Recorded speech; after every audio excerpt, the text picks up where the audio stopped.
네, 안녕하십니까. 큐티튜브에서 새롭게 시작하는 북 리뷰 시간입니다. 첫 번째 책으로 선정한 책은요, 세물개 플러스에서 나온 중동의 눈으로 본 예수라는 책입니다. 음, 사실 이 책을 제일 첫 번째로 결정한 이유는요, 제가 이 책을 산지 꽤 됐는데 벌써 몇 년 된 것 같습니다. 근데 한 중간까지만 읽고 끝까지 읽지를 못해서이기도 하고요. 어, 사실 여러 책들을 뭐 자주 많이 보진 못하지만 그래도 굉장히 새로운 시각으로 성경을 해석하고 우리가 몰랐던 부분을 짚어주는 그런 새로움이 좀 있어서 이 책으로 선정해 봤습니다. 먼저 이 책의 저자인 케네스 베일리에 대한 간단한 소개가 책에 나와 있는데요. 중동 지역에 약 40년간 거주하면서 성경을 가르치신 분이고요. 그러다 보니 우리가 잘 모르는 중동 지역의 어떤 문화나 지리나 이런 것들에 대해서 잘 설명을 해주고 있습니다. 그런 것들을 바탕으로 우리가 성경을 이해하는데 조금 도움을 주고 있는 이제 그런 독특한 책이라고 생각을 합니다. 목차를 쭉 보면은요, 1부부터 5부, 6부까지 쭉 굉장히 많은 두꺼운 책인데요. 어, 사실 그냥 책 전체를 한 번에 리뷰하는 것이 아니라 각 장별로 조금 리뷰를 해보려고 합니다. 물론 32장이나 되고 워낙 두꺼운 책이라 이걸 다 하진 못하겠지만 중간중간 제가 읽으면서 좋았던 장들은 별도로 하나씩 하나씩 차근차근 가면서 리뷰를 해보겠습니다. 오늘은 제 1장 예수 탄생 이야기입니다. 예수님 탄생에 대한 이야기들은 우리가 많이 들어봤습니다. 이 책에선 주로 누가복음 2장 1절로 20절 말씀 부분을 중심으로 해석을 합니다. 뭐 대부분 대동소이한 부분들인데 우리가 잘 알고 있는 예수님 탄생 이야기의 핵심 중에 한 가지는 마국간에서 태어나셨다. 그쵸. 우리가 머릿속에서 상상하는 마국간. 그리고 베들레헴에 갔는데 여관이 없었다. 그래서 굉장히 힘들게 고생을 했다. 뭐 이런 내용들이 상당히 앞에 있고요. 또 일부는 뭐 동굴에서 예수님이 나셨다. 뭐 이런 얘기도 있고요. 여러 가지 굉장히 많은 이야기들이 있습니다만 저희가 머릿속에서 여태까지 주로 상상해왔던 이야기들 그런데 좀 뭔가 이상한 그런 것들을 가지고 저자가 이야기를 시작합니다.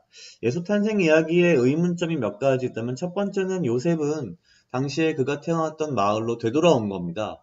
그런데 왜 그 동네 사람들은 요셉을 맞아주지 않았을까요? 반겨주지 않았을까요? 그쵸. 좀 이상합니다. 또한 요셉은 흔히 말하는 왕통, 다윗의 왕가 출신인데, 이 동네는 왕가의 동네, 다윗의 동네인데, 왜 왕통을 가진 자가 돌아왔는데 이 동네에서 환영받지 못했을까? 뭔가 좀 이상하다라는 생각을 할 수밖에 없습니다. 또 한 가지는 뭐냐면요. 설사 그렇다 하더라도 어떤 문화권이나 출산을 앞둔 이 임산부 여자에게는 특별히 대우를 하는 그런 문화가 있습니다. 그런데 이런 다윗의 도시라 불리는 베들레헴에서 어떻게 다윗의 후손이 외면을 받았을까? 상당히 여러 면에서 이상한 부분이 있죠. 뿐만 아니라 가까운 곳에 마리아는 친척이 있었습니다. 우리가 알고 있는 사가랴와 엘리사벳이 있었고요. 근데 거기 가지 않았죠.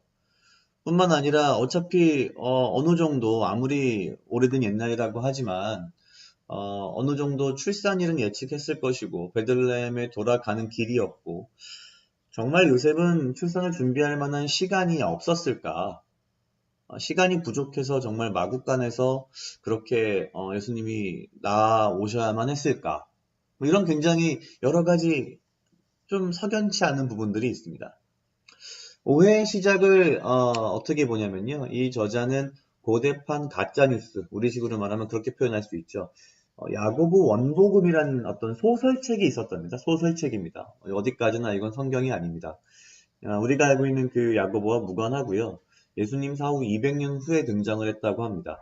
저자는 이 중동 지역에 대한 문화나 지리에 대한 이 지식이 완전 무지했던 것 같고요. 완전히 상상의 나래를 펼쳐서 세부 설명을 했다고 이야기를 합니다. 특히나 이 시기에는 유명인의 이름을 앞세워서 이런 가짜 소설, 가짜 이야기를 만들어서 퍼뜨리는 사람들이 많았다고 합니다. 일단 첫 번째 오해는 뭐냐면요. 우리가 흔히 구유에서 나신 예수님 아기 예수를 생각하는데 그때마다 우리 머릿속에서 어떤 굉장히 지저분한 마구간, 헛간 뭐 이런 것들을 상상을 많이 합니다.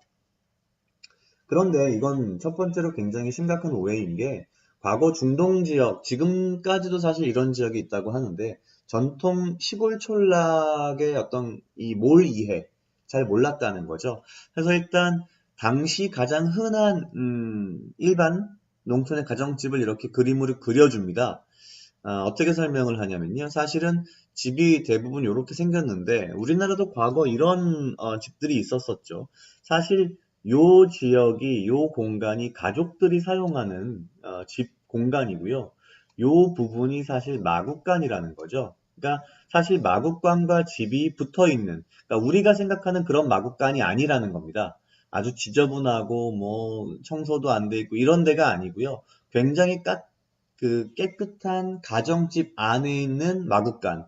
이렇게 계단이 이렇게 있고, 말이 아니죠. 구유가 이제 이쪽, 그 계단 저쪽 반대편 어딘가에 있는, 이제 그런 모양새의 전통 가옥이라는 이야기를 합니다.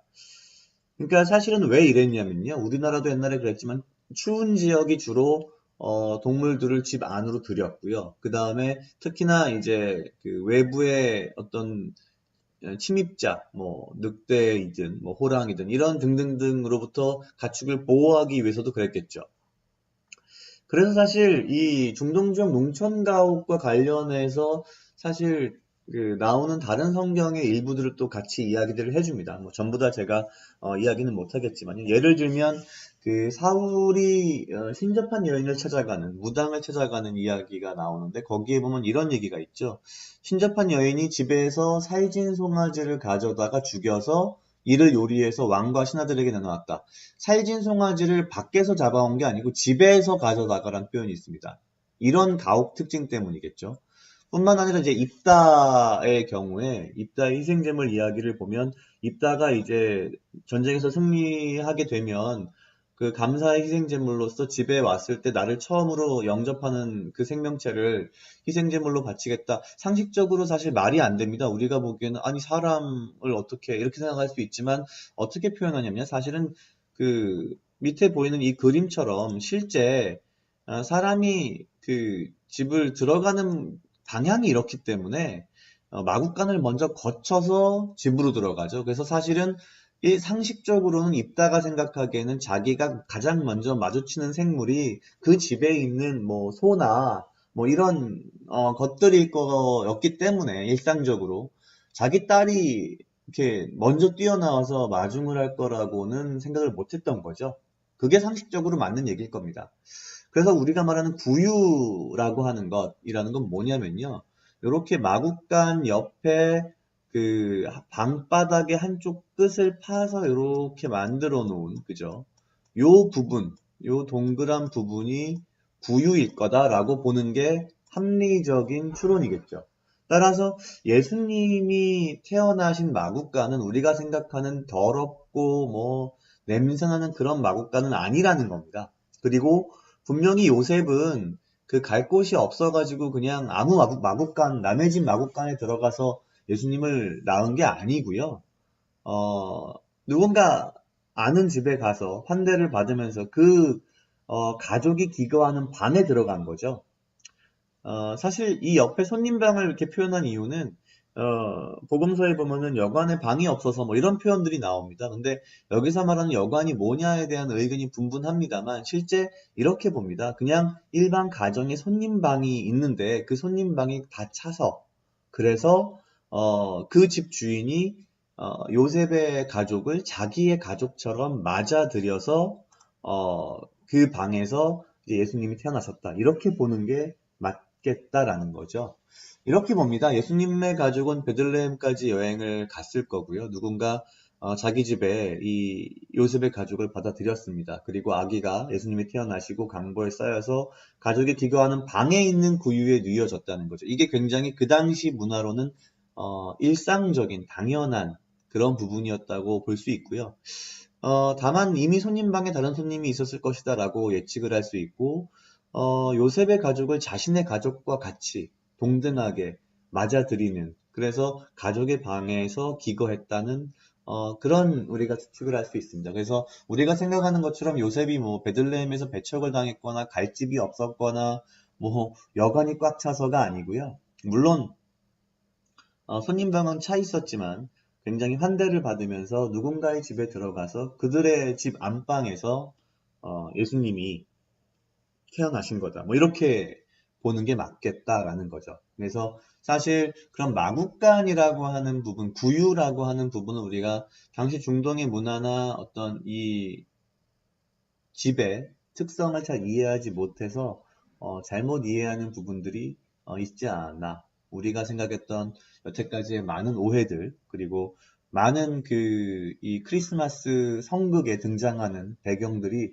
조금 바뀌어야 되지 않나라는 이제 그런 이야기들이 나옵니다. 이와 더불어서 사실 간단하게 이 책에서는 이 목동들에 대한 이야기도 나오는데요. 왜 목동들이 기뻐할 수밖에 없었냐? 자기들과 똑같이 농촌의 가정에서 일반적으로 그런 환경에서 태어나신 예수님, 구원자에 대해서 놀랄 수밖에 없었고, 그래서 다니면서 이야기를 했을 것이다. 만약에 우리가 생각하는 것처럼 그냥 어느 집 마구간에서 막 더럽고, 막 위생적으로 좋지 않고, 뭔가 그런 데서 태어나셨다면 아마 예수님께 온 그 목동들이 어, 요셉의 가족을 데리고 자기 집으로 갔을 거다라고 충분히 예측할 수 있는 부분들인 거죠. 자, 오늘은 중동의 눈으로 본 예수 첫 번째 시간 예수 탄생 이야기였습니다. 오늘은 여기까지입니다.